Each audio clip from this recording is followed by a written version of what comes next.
क्या कुछ कहेंगे आप सीएम शुभेंदु सरकार के द्वारा जो आदेश दिया गया है बकरा ईद को लेकर, और उन्होंने कहा है कि 14 वर्ष से जिस भी जानवर की उम्र कम है उसकी बलि यानी कि उसे उस दिन नहीं जाएगा? देखिए, उनका जो फैसला है मुझे लगता है कि वो दुरुस्त फैसला है, क्योंकि ये कानून है और उसमें ख़ास तौर पर उन्होंने जो प्रतिबंध लगाया है, और ये बात बिल्कुल ठीक है कि ये 1950 से ही ये कानून लागू था, लेकिन अमल में अब आया। पिछली सरकारें थी, उन्होंने इस पर कोई अमल नहीं किया। जहाँ कोई ऐसे प्रतिबंधित जानवरों के लिए शरीयत भी इसकी इजाज़त नहीं देती है। ये तो एक कानून है उनका, सरकार का, लेकिन शरिया कानून भी इसकी इजाज़त इसलिए नहीं देती कि जो कानून देश का कानून होता है और जिस देश के कानून में जिस जानवर को प्रतिबंधित कर दिया जाए या उस पर जो कानून लगा दिया जाए उसको लाजिम माना जाता है। अगर कोई शख्स गाय की कुर्बानी करता है या कोई शख्स जो प्रतिबंधित किसी भी जानवर की कुर्बानी करता है वो कतन जायज़ नहीं है।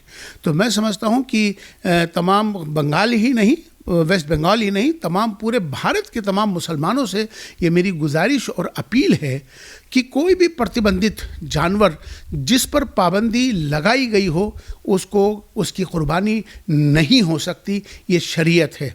अगर कोई भी चोरी छुपे इस काम को करता है तो वो कानूनी जुर्म तो है ही, लेकिन शरीयत की निगाह में भी वो जायज़ नहीं होगा। लिहाजा इसका तो आप सबको ख्याल रखना होगा, क्योंकि बकरा ईद का, ईद उल अज़हा का त्यौहार आने वाला है और तब मैं तमाम मुसलमानों से ख़ास तौर पे अपील ज़रूर करूँगा कि वो कोई भी ऐसा प्रतिबंधित जानवर की कुर्बानी ना करें, नंबर 1। दूसरा, अपने मोहल्ले में या सोसाइटी में जानवरों को या बकरों को बिल्कुल भी ना लाएं और ना ही उनकी कुर्बानी करी जाए, क्योंकि आपका पड़ोसी जैन हो सकता है, हिंदू हो सकता है, आपके पड़ोसी को तकलीफ़ हो सकती है, तो ऐसी कुर्बानी भी जायज़ नहीं होती है कि किसी को तकलीफ़ देकर आप अपनी कुर्बानी करें। ये परंपरा है, ये इस्लामिक एक परंपरा है, हज़रत इब्राहीम खलीलुल्लाह की परंपरा है, जिसे हर मुसलमान जो साहिब हैसियत है उसको कुर्बानी करनी है। ये परंपरा है, ज़रूर करनी चाहिए, लेकिन दूसरे के धर्मों का आदर सम्मान भी करना हमारी जिम्मेदारी होगी।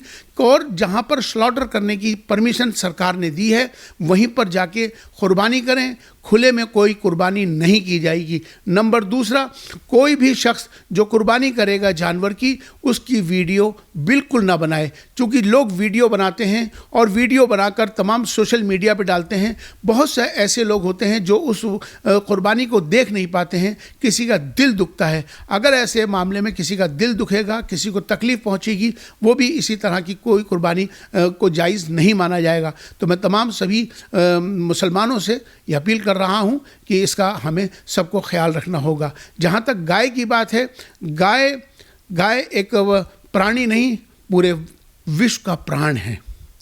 गाय को हमारे हिंदू भाई, उनकी आस्था उससे जुड़ी हुई है। गाय का दूध शिफा है, गाय का घी दवा है।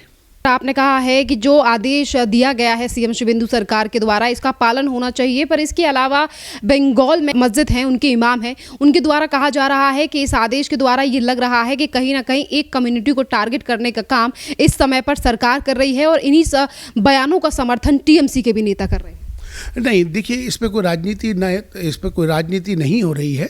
ये एक धर्म का विषय है, एक परंपरा है जिसे सरकार ने अपने एक नियम बनाए हैं, और नियम अगर सरकार ने बना दिए हैं तो हर मुसलमान को या भारत का कोई भी कानून बनता है उस कानून को उस पर जिम्मेदारी होती है कि उस पर वो अमल करें। बंगाल में जब से सरकार बदली है तो पहले जो टीएमसी के तमाम रूल कानून थे और जिस तरीके से अपीसमेंट की राजनीति पहले की सरकारों में की जाती थी, पर उन तमाम चीज़ों को बंगाल में बदला जा रहा है। और इसी के साथ साथ आज राज्य के मुख्यमंत्री शुभेंदु अधिकारी ने सीधे तौर पर कहा है कि हम राज्य को विकास तो करेंगे ही, नियमन कानून भी लेकर आएंगे, इसी के साथ साथ घुसपैठियों को भी बाहर निकालेंगे। सर, ये कितनी बड़ी समस्या है? देखिए, घुसपैठिया को तो निकालना ही होगा, क्योंकि घुसपैठिए जो है हमारे भारत के कानून के मुताबिक भी अगर कोई इलीगल भारत के अंदर आता है तो वो कानून है और वो इलीगल यहाँ रहता है तो उसके लिए भारत सरकार ने कानून बना रखा है कि उनको यहाँ से देश से बाहर करना ही होगा। नंबर एक। नंबर दूसरा, मैं सबसे बड़ी बात यह है कि जो बॉर्डर्स के ऊपर गाय और बैल का जो बांग्लादेश यहाँ से जाती थी और यहाँ से जो बड़ी तादाद में, तो मुझे लगता है कि अभी जो सरकार बनी है तो इस सरकार से सबसे बड़ा लाभ इस बात का भी मिलेगा, बॉर्डर्स के पास जो है ना तो बैल और ना गाय वहाँ अब कटने के लिए नहीं जाएंगी।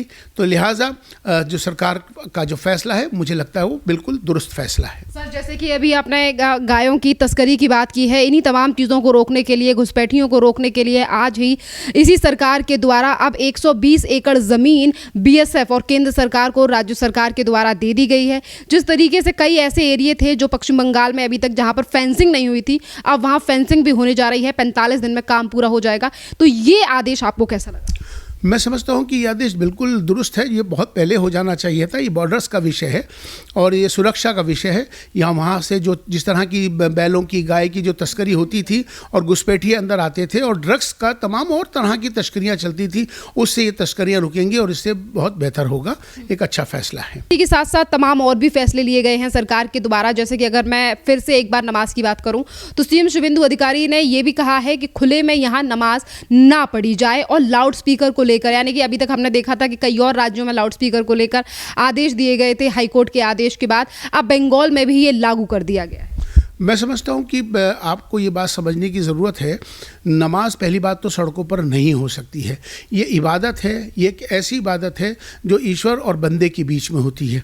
इसमें रूल्स होते हैं नमाज के, और अगर सड़क पर नमाज पढ़ने के लिए अगर सरकार इजाज़त नहीं दे रही है तो ऐसी जगह बिल्कुल नमाज दुरुस्त नहीं है और ना ही नमाज हो सकती है। हाँ, अलबत्ता लाउड स्पीकर के जहाँ तक की बात है, जो साउंड है, साउंड का उन्होंने एक रखा हुआ है कि उसको, उस ध्वनि का कि उसको कितने होनी चाहिए, वो चाहे वो मंदिर हो या मस्जिद हो, वो सभी पे लागू होता है। इसका ख्याल हमें रखना चाहिए। ये हमारी सबकी जिम्मेदारी भी बनती है। बहुत से ऐसे लोग होते हैं कि जो बीमार होते हैं, जब बड़े बड़े लाउड स्पीकरों से अजान हो या भजन हो उनसे तकलीफ़ पहुँचती है, बच्चे एग्ज़ाम दे रहे होते हैं उनको तकलीफ़ पहुँचती है। तो ये कानून सबके लिए है, खाली मस्जिद के लिए नहीं है। ये तमाम चाहे वो मंदिर हो, मस्जिद हो, गुरुद्वारे हों या कोई भी ऐसे फंक्शन हो, शादी हो, ब्याह हो, कोई भी ऐसा उसका ध्वनि का एक म्यार तय किया गया है, उसके मुताबिक जो कानून बना है उसके मुताबिक रहेगा तो सभी के लिए इसमें फ़ायदा है। इसमें किसी तरह की कोई राजनीति मुझे नज़र नहीं आ रही। अलबत्ता मैं तमाम मुसलमानों से गुजारिश ज़रूर करना चाहता हूँ कि मस्जिदों के अंदर जब ईद की नमाज होगी तो सड़कों पर बराए मेहरबानी बिल्कुल ना आए और ना ही ऐसी नमाज जायज़ है, चूँकि सरकार ने उसको मना किया गया है, उसकी इजाज़त नहीं है। तो एक नमाज अगर 8 बजे हो रही है तो एक नमाज 9 बजे कर लीजिए, एक नमाज 10 बजे कर लीजिए। एक घंटे के फासले में नमाज हो सकती है इमाम बदल के। तो आप इसका ख्याल रखिए कि सड़कों पर नमाज ना पढ़ें जिससे कि दंगा फसाद हो, दूसरों को तकलीफ़ हो। ये आपकी इबादत है, दूसरे की नहीं है। तो इबादत यही कहती है कि दूसरे का ख्याल रखो, यही सबसे बड़ी इबादत है। प्रशासन जो कहती है उसका ख्याल रखो, यही सबसे बड़ी इबादत है। अपनी मस्जिदों में नमाज पढ़िए, ये पर्व मुसलमानों का है और उसे अपने तौर पर उसमें सबका ख्याल रखते हुए, शिफ्ट करते हुए उस नमाज़ों को अदा किया जाना चाहिए।